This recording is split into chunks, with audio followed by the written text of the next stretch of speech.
listening to The Coffee Hour. I'm Sarah Gulseth. I'm Andy Bates. Thanks to Concordia University, Wisconsin for your support of The Coffee Hour. You can find out more about Concordia University, Wisconsin at cuw.edu. Live uncommon. We are nearing Christmas, but we have a lot of Christmas stuff happening. It seems like there's 10 events every weekend. Yes. And they're all good. Lots of arts. Lots of arts happening right now. We're going to talk about some opportunities for you to listen to some great music and view some great movies with some great music. Mm-hmm. Andy's going to one of these with the Super St. excited. Louis Symphony Orchestra. Joining us today, Jennifer Nitchman, a flutist with the St. Louis Symphony Orchestra, to talk about some of these great opportunities. Thanks for joining us today, Jennifer. Thank you so much for having me. Happy to be here. So you're a flutist with the symphony. Before we get into all of the great things that are coming up with the symphony, what is it like to be a flutist in a symphony orchestra? Oh, well, I mean, I'm a little bit biased, but it's fantastic. It's really fun. I mean, for most of us that are in the orchestra, it's kind of like dream come true. When I was 13 and I found out like you could major in music in college and like do this for a living, I was like, well, that's obviously what I want to do. So literally like childhood dream come true. It's really fun. It's a lot of work and sometimes a lot of pressure, but basically it's just really, really fun and exciting. And you know, exactly what I wanted to do with my life. This is totally out there, but what has been one of the most challenging pieces or concerts for you as a flutist? What has really been challenging, but also rewarding? Well, there's lots of big pieces that feature the whole flute section. One of them is Ravel's Daphnis and Chloe, which is very famous. Every flute, there's 4 flutes in it, and every one of us has a very significant and very difficult part. So that's always very challenging, but rewarding. Again, one of those pieces that when you're an undergrad, you're like, oh, I hope I play this someday. So to get to play it with a world-class orchestra is like really, really wonderful. That's one that immediately jumps to mind. There's many though, every season. We just played Classical Symphony a few weeks ago, and that's another one that's a big, big flute excerpt. We practice it, we play it in our audition to get our jobs. So then when you get to actually perform it, it's really fun. It's hard, but it's fun. Well, this season certainly includes a lot of great music at the St. Louis Symphony Orchestra. And there are a lot of things, a lot of concerts on the calendar. What are let's highlight some of the things that are coming up with the Christmas season and the St. Louis Symphony Orchestra. And a note for those of you who have gone to the symphony in the past, usually it's at Powell Hall. This year we're at a different location during some renovations at Powell Hall. So some of these are taking place at the Stiefel Theater and some of the Two Hill, correct? Yes. It's very exciting time for us with Powell getting renovated. We miss it, of course, but it's kind of fun to go to different places. Change is good for people if you get some flexibility. But yeah, it's been interesting. We're lucky to have a couple great venues to use here in town while our beautiful Powell Hall is being renovated. So yeah, we have a lot going on in December. We always do. It's an exciting and very busy time for us. Yeah. So if you're planning on going to any of the things that we're going to talk about, make sure you check the listing on the website or your tickets to make sure you're going to the right place and you don't end up in the wrong location. That would be I have to do every day as well. All right. So I think the first thing coming up this weekend actually is the Gospel Christmas Concert at Stiefel. So let's talk about that one. What's happening with this Gospel Christmas Concert? Yes. Well, the Gospel Christmas Concert features our in unison chorus, and this year a guest soloist Wintley Phipps. We always have a wonderful guest soloist for this concert, and really the Gospel Christmas Concert is a lot of musicians' favorite of our holiday concerts. Mostly because it features our fabulous in unison chorus. If you don't know, our in unison chorus is one of the 2 choruses we have in residence at the St. Louis Symphony. And this chorus specializes in music from the African diaspora, including gospel and spirituals, and performs a lot of music by Black artists. Incidentally, next year, 2024, is the chorus's 30th anniversary. So they've been around a long time. And I'm telling you, they are so fabulous, so much energy, incredible voices.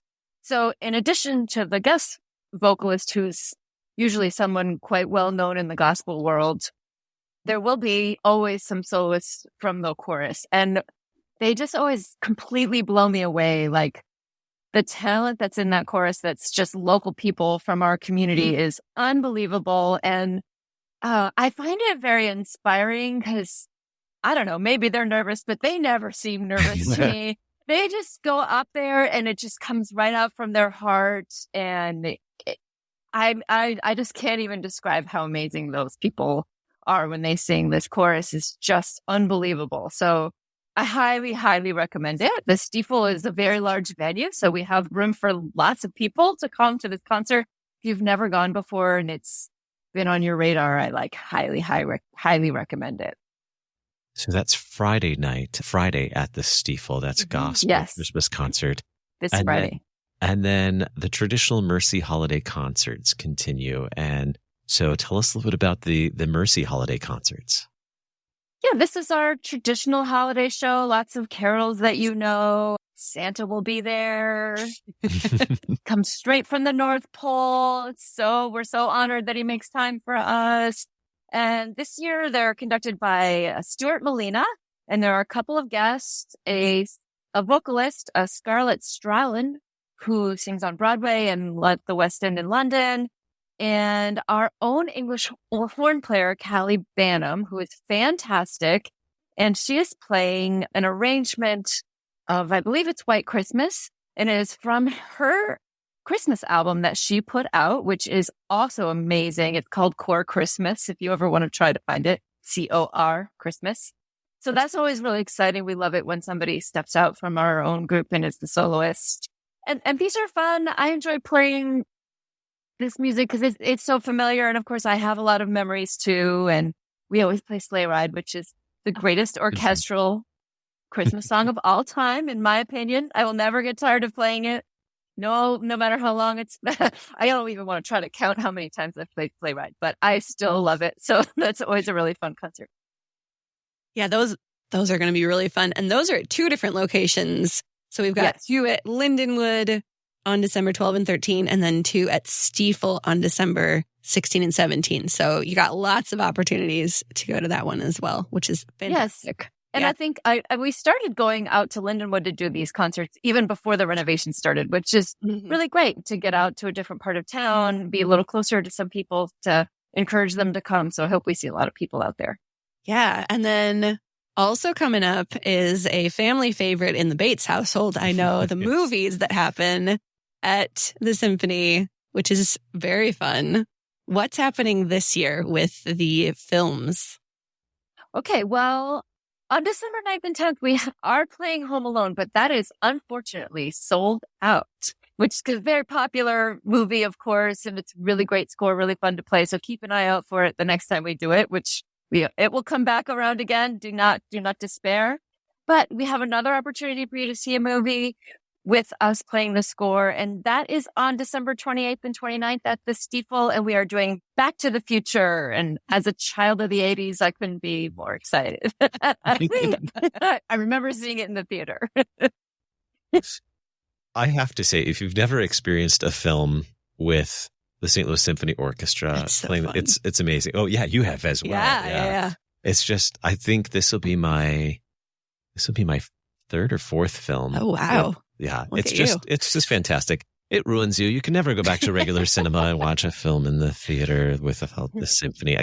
Can I just bring you all along next time I want to see a film with a great score? Just bring the symphony with me. Okay, so films, Home Alone and Back to the Future. Home Alone sold out. Back to the Future, there are still maybe some seats available for that, both at the Stiefel. And then that brings us to New Year's Eve. What happens on New Year's Eve with the St. Louis Symphony Orchestra? New Year's Eve is a really fun concert. This tradition was started by David Robertson many years ago, and it was a huge risk the first time they did it. They did not tell anybody what we were going to play. It was a surprise. And it's turned out, people were a little skeptical at first, I think, but it's turned out to be a really fun tradition. We can tell you who our guest conductor is. It's Norman Huynh, who's really fun and energetic, and he'll be, I'm sure, a great host for this concert. And we do have a guest artist, a singer named Jimmy Herod, and he was a finalist on America's Got Talent. So I'm sure he's going to be a fantastic, great performer. And it's always just a fun evening. The orchestra dresses up in sparkly dresses and a lot of the people in the audience too. And yeah, it's just always a really fun, entertaining evening with beautiful music and little old lang syne. You can have a toast and it starts, I believe it's at 7:30 usually. So you have time to go to a party afterwards. It doesn't have to be your only activity. So yeah, it's a really fun concert. That would be very exciting. We're never in town for New Year's Eve. I would love to go to this, but that's always when we travel. But that would be so fun to just go to a concert and just have it's all a surprise. That would be kind of magical. It would be really fun. What are you looking forward to with all of this music? I know that may be a little unfair question because everything's fun at Christmas, but are you really especially looking forward to something in this program? I'm actually looking forward to playing Home Alone. I really love that score. And Gospel Christmas, I enjoy it. It's just really different than the stuff we usually play. And again, like I said, I just really am inspired by that chorus and just really fun to listen to this music. It's really joyful and yeah, it's a really good time. Yeah. So looking ahead then for the rest of the year, what else are you looking forward to in this season? Because there's a lot of months left in the symphony season coming up in 2024. Is there anything else that you're really looking forward to next year? Oh, gosh. Well, lots of things. I mean, I always love, we're doing the Verdi Requiem. I cannot remember when. You'd have to look it up. That's a very exciting piece of music and really fun to do. Oh my goodness, you've caught me off guard. I'm just everything 1 week at a time. There's a lot to do in December before I get to the rest of it. Yeah, there's a lot of fun concerts. Everyone always loves Carmina Burana. You want to come to that. That's also at the Stiefel. Great chorus pieces. Got a lot of great chorus stuff coming up. So I always highly recommend that. Yeah. Yeah. Fantastic. Now, if people want more information, want to get tickets, all of those good things, where can they go to learn more? They should go to slso.org, or you can call the box office at 314-534-1700. Very good. And we'll put links and details and everything in the show notes today. I know we ran through a lot of stuff. Jennifer Nitchman, the flutist with the St. Louis Symphony Orchestra. Thanks so much for joining us today. Thank you so much for having me, and I hope we see lots of people at concerts. I'll see you Saturday. Wave. You've been listening to The Coffee Hour. I'm Sarah Gulseth. I'm Andy Bates.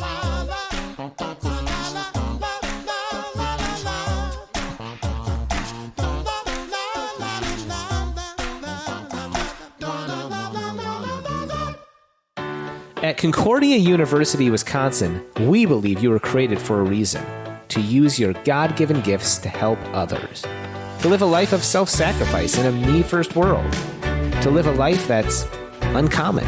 Whether you're taking one of 50-plus online programs or learning with us in person on the shores of Lake Michigan, you'll be equipped to make an uncommon impact. Learn more at cuw.edu. Concordia University, Wisconsin. Live uncommon.